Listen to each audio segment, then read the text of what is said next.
Assalamualaikum warahmatullahi wabarakatuh. Sebelumnya perkenalkan kami dari tim Vinovet, perwakilan Universitas Islam Negeri Siber Syekh Nurjati Cirebon. Dan kali ini, tema yang ingin kami ambil adalah Green Sukuk dengan studi kasus pembiayaan PLTS skala besar.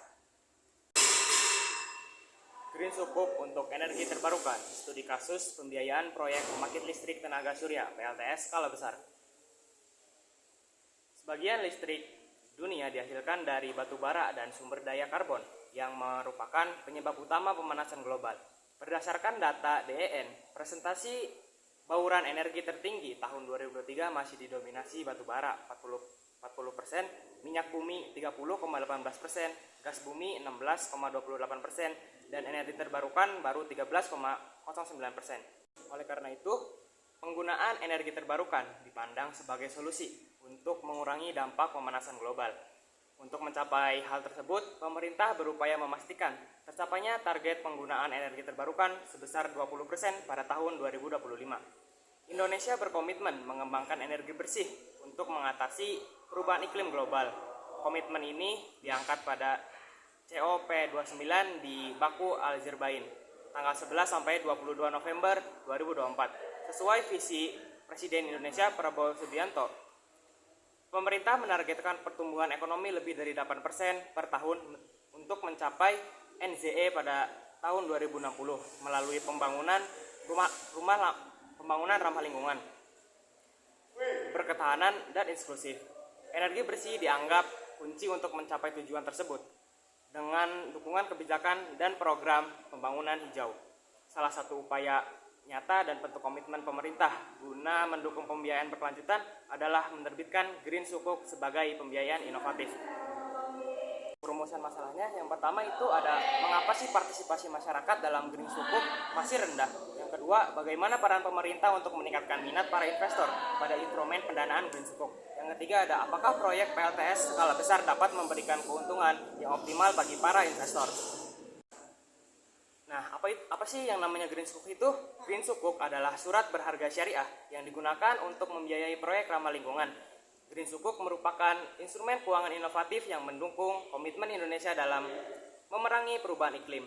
Nah, dana yang diperoleh dari penjualan Green Sukuk ini digunakan untuk membiayai berbagai proyek ramah iklim seperti energi terbarukan, efisiensi energi, transportasi berkelanjutan, pengelolaan limbah, dan ketahanan iklim. Pada permasalahan pertama yaitu mengapa partisipasi masyarakat dalam Green Sukuk masih terbilang rendah. Adapun penyebabnya diantaranya itu kurangnya edukasi dan sosialisasi keuangan syariah pada masyarakat. Yang kedua, minimnya literasi masyarakat dalam keuangan syariah. Adapun solusi yang dapat dilakukan untuk mewujudkan partisipasi masyarakat dalam Green Sukuk agar meningkat. Yang pertama yaitu dengan edukasi dan sosialisasi melalui digitalisasi, dapat dilakukan melalui aplikasi ataupun website. Yang kedua, mengadakan seminar, workshop, ataupun talkshow kepada masyarakat mengenai keuangan syariah.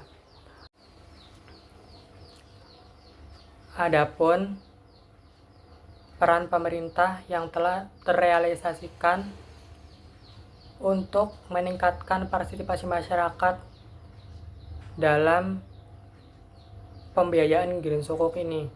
Yang pertama, platform pembelajaran digital. OJK telah mengembangkan learning management system dan menyelenggarakan webinar yang menyajikan materi keuangan syariah secara online. Hal ini memungkinkan masyarakat untuk belajar secara mandiri dan terstruktur. Data dari SNLIK 2024 menunjukkan bahwa indeks literasi keuangan syariah mencapai 39,11% dan inklusi keuangan syariah sebesar 12,88% yang menjadi tolak ukur peningkatan melalui transaksi digital tersebut. Selanjutnya, aplikasi mobile banking syariah. Layanan digital seperti aplikasi mobile banking syariah telah mengubah cara masyarakat bertransaksi. Contohnya, aplikasi seperti BSI Mobile telah mencatat pertumbuhan pengguna yang signifikan, lebih dari 7,5 juta pengguna aktif dan 97,94% transaksi dilakukan secara digital. Hal ini menunjukkan bahwa dengan kemudahan akses melalui smartphone, edukasi tentang produk keuangan syariah bisa lebih tersebar dan ke seluruh lapisan masyarakat. Selanjutnya, kampanye media sosial dan kolaborasi influencer. Informasi keuangan syariah juga disebarluaskan melalui kampanye di media sosial dan kolaborasi dengan influencer, sehingga materi edukasi dapat dikemas secara menarik dan mudah dipahami oleh generasi milenial ataupun generasi zilenial. Selanjutnya adalah bagaimana peran pemerintah untuk meningkatkan minat para investor pada instrumen pendanaan green sukuk. Solusi yang pertama yaitu penguatan regulasi dan kepastian hukum. Yang kedua, insentif fiskal dan kebijakan pendukung. Yang ketiga,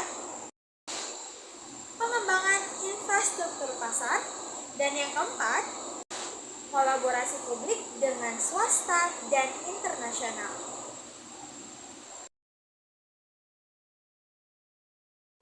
Biaya operasional yang rendah.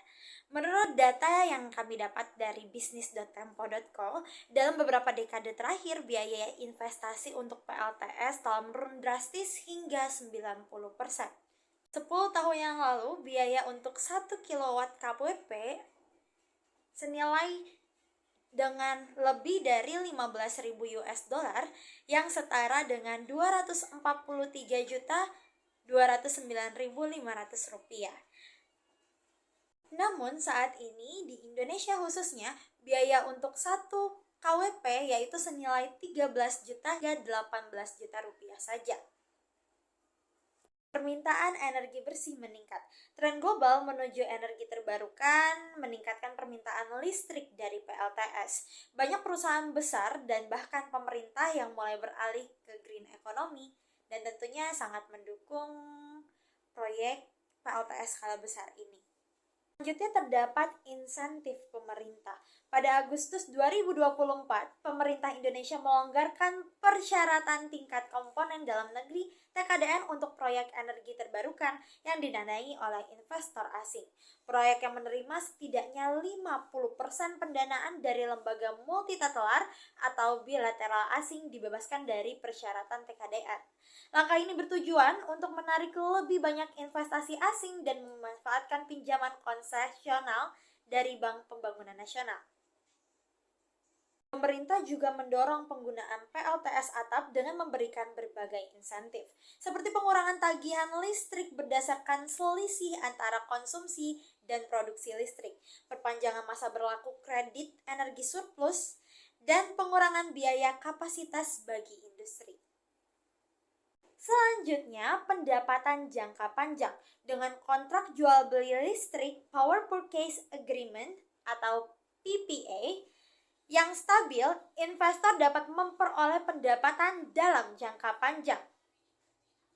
Secara keseluruhan, meskipun terdapat tantangan, namun kombinasi antara penurunan biaya investasi dan dukungan pemerintah melalui berbagai insentif menjadikan investasi di sektor PLTS skala besar di Indonesia menjadi salah satu peluang yang menarik bagi para investor.